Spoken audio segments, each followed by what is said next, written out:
So this is another property guys. It's 3.1 hectares. So approximately 20 meters from the concrete road. So downhill gihapon siya guys. Located here in Barangay Sabah.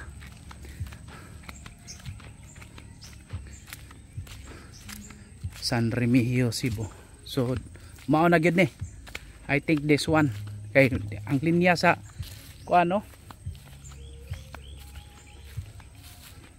So mao na gyud ni bay.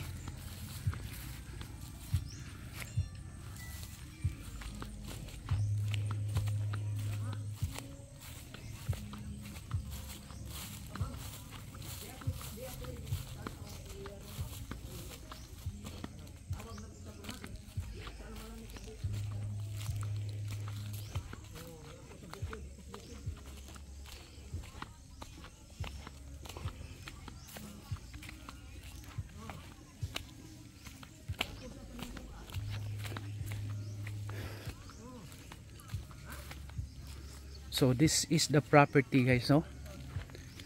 Very nice gihapon kaayo, no? This is the property.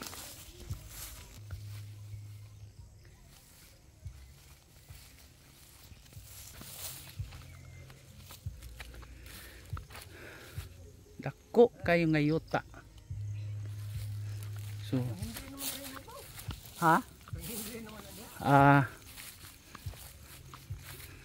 so it's a big plot of property. 3 hectares, again 250 pesos per square meter. So negotiation later na lang, basta sure na ta. So regarding the road right of way, owner has already take responsibility on that. So it depends upon na lang nato pohon-pohon guys, no?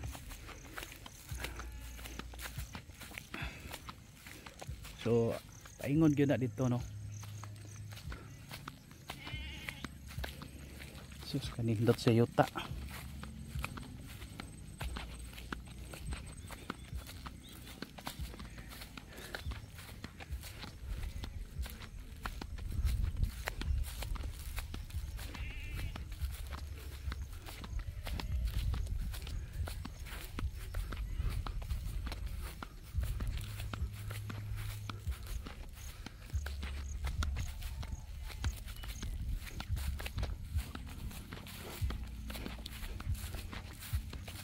Susi.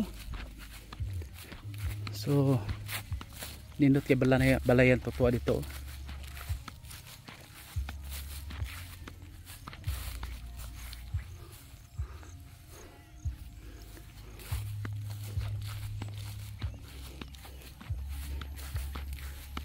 Uy, ito may kabadyo nga putig ti dyan.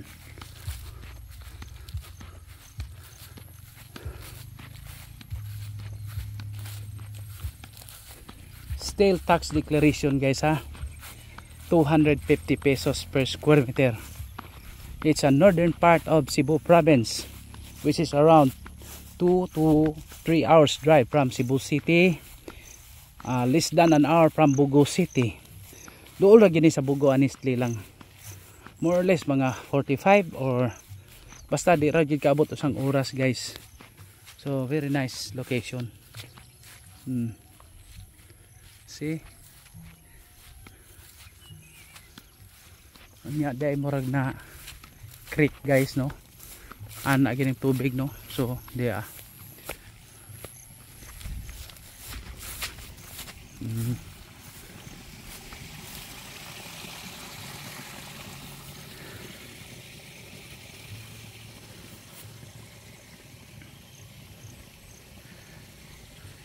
see. For inquiries, just contact me and please subscribe our YouTube channel. We will process transfer of land titles. By the way guys, we have a new website pero wala pa ni mahuman, www.propertyph.net. See? Dool na ta sa kabadyo nga putig ti dyan. Oh. Sa maning pang tanong uban.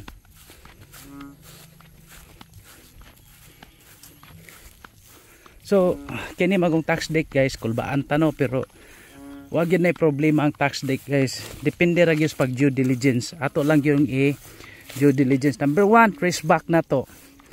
Number 2, ang kinsay nakabuhis.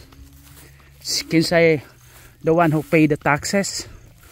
That number 3, who is in the possession. So kinsay naka-possession sa property. So mao na gitawag og proof of ownership. Although under the law na man ay giingon, tax declaration is only for tax purposes. But if the person who paid the taxes and the one who possession on the land, so that is one proof of ownership. So mao na ngani magina sa probinsya kasagaran tax declaration. Pero kung ikaw ang naka-possession, ikaw nagbayad sa buhis, ikaw nagtanom o nag-possession, so proof of ownership na siya guys. Nya sa imong pag-possession, you take more years or you have already in the process of staying more years, or for example you have here at 10 or 30 years, so pwede na. Pero kung pinalit sad ni depende gihapon, pwede ra gihapon na katong ipalitan sila gyud ang naka-possession, depende basta pag due diligence ra gyud guys. So ayaw mo kahadlok mo palit og tax declaration, due diligence para clear ang ato ang pagpalit. Okay, so I think almost kuan siya guys, no, boundary the first one, parehara sila.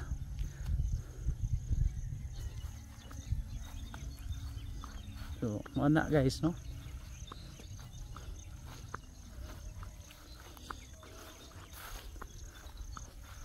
again thank you very much and God bless to all. Happy viewing. So last dahil ko itip, di na lang ko daghang istorya sa mo kanang naglote-lote ron.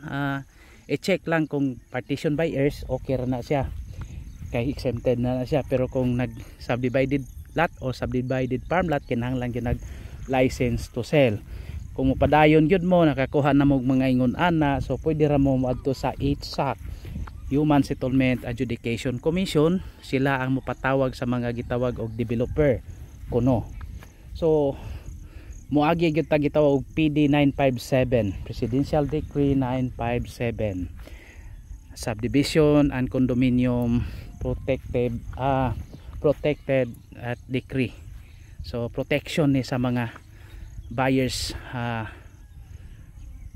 decree. So protektahan nila atong katungod. So nindot kayo, hangin ang environment guys. Di kaya na ko ma-explain, pero kuan na lang, no, research na lang. Presidential Decree 957. See, nya mo palit tag iyota na additional. Nya magduda mo kinsa ni naghatag niyo pangayo ay yung mga identification sa ahente. License ba sila, say mga driver's license, basta ma-identify lang ninyo aron just in case na may mga reklamo makagukod gyud mo. Okay, thank you very much and God bless to all. Happy viewing. Bye.